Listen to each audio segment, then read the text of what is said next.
شعله عشق میان دو دلداده عذاب روحی مادر و شیب و فراز یک خانواده در فیلم هنری اشک جدایی به جلوه میآید. کارگردان تئاتر سهراب شیخوف بعد به صحنه گذاشتن سلسله نمایشنامه‌ها تصمیم گرفته است که مهارت خود را در سینما نیز بسنجد.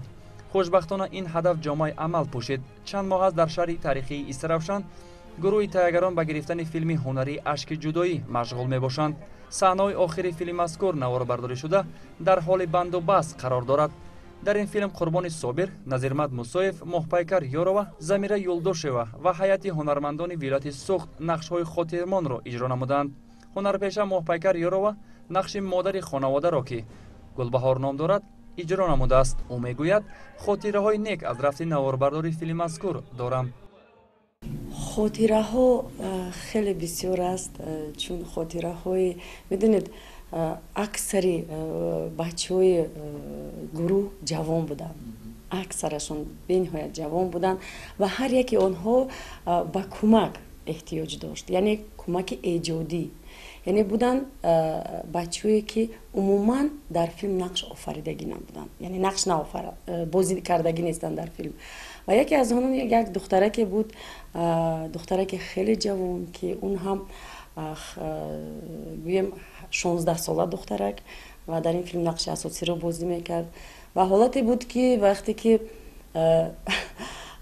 کارگردان با او وظیفه داد که تو باید از مادر اون پسر بخشش پرسید، یعنی از من باید بخشش پرسید، چون که تو گناهگار هستی، تو سببگار همه این فاجعه‌ای که در این عائله رخ داد.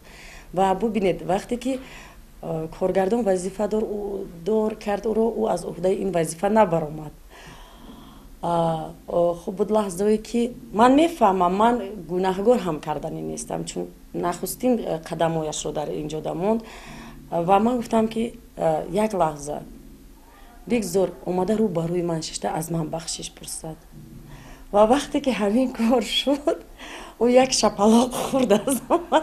یعنی میدونید در نقشی که وی میآفرید در این حالت باید آبی دیدش ریزد و ان همون گویم دهشتی که با عائله ما آورد باید این رو حس میکرد و وقتی که شپلاق رو از من خورد در حقیقت باید حس کرده شد.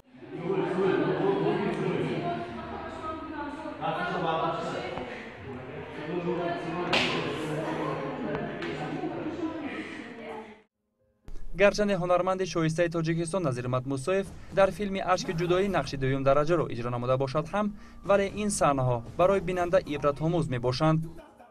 فکر میکنم که بیننده باید احتیاط باشد، به خاطر اون که مثلا در زندگی با همین فریب و نیرنگا و با همین چیزا باید نافتاد.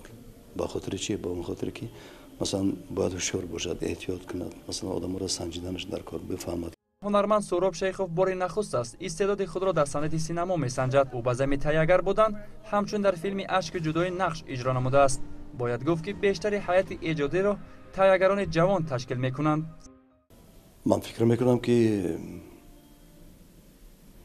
باید بیننده قانع شود، برای که اونجا به چندین اکتورها هم رژیسور خوب مثلا بنوار گرفت، این هم اپراتور خوب است، یک اپراتور خیلی هم عجیب، بسیار جدی در کار خودش بسیار جدی است و بعداً به خاطر چه در اونجا هم اکتور خوب بند بودن، هم قربان صابر، هم محپیکر یورova.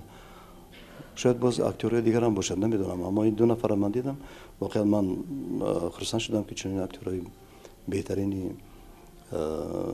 خودمان نقش آفریده استادن و من باوری دارم که فیلم باید خوب برآید. حتی اون جوانهایی که حتی نقش اساسی بازی میکنن، حتی اکتور هم نبودن، اما ببینید که بسیار در این کار جدی میخواهند یک کاری رو یک نقش آفرین، یک ابراز ایجاد کنند. برای همین من خیال میکنم که اکنون فیلم دیدن در کار، ولی اول ما فیلم ببینیم فیلم چی است، بعدا ما میتوانیم که بعدا گوییم که چی است یا نه. همینطوری فیلم اشک جدایی در حجم 120 دقیقه استحصال شده در شهر استرافشان و موضع اطراف آن نواربرداری شده است. سهراب شیخوف تلاش کرد و من حس کردم که дар ҳақиқат як нигоҳи гӯем коргардони ҷавони синамо, агар хато накунам, қадамҳои нахустинро мемонад, хато накарда монда истодааст. Яъне ӯ аз интернет, яъне аз китобҳо, оне ки дар бораи синамо, дар бораи филм чӣ хел бояд гирифта шавад, аз ин чизо хабардор шуд ва ман қаноатманд шудам аз кораш. коргардон Суроб Шейхов дар театр асарҳои ба ҳамаш муҳаббат гуногор аст, билиндаш, тақви лаънат ва номзад аз рӯи асарҳои Шоди Солеҳ ҳамчунин Тавбашиканро ба саҳна гузоштааст, ки аз ҷониби бинанда баҳои баландро сазовор гардиданд. Намоиши ба ҳамаш муҳаббат гуногор аст дар ҷашнвора озмуни ҷумҳуриявии театрҳои казбӣ Парасту 2017 бо дипломи ҳайати ҳакамон қадрдонӣ гардид. Филми ҳунарӣ Ашки ҷудоӣ бошад нахустин таҷрибаи ӯ дар соҳаи синемо буда, моҳи сентябри соли ҷорӣ дар тамоми киноталорҳои кишвар ба намоиш гузошта мешавад.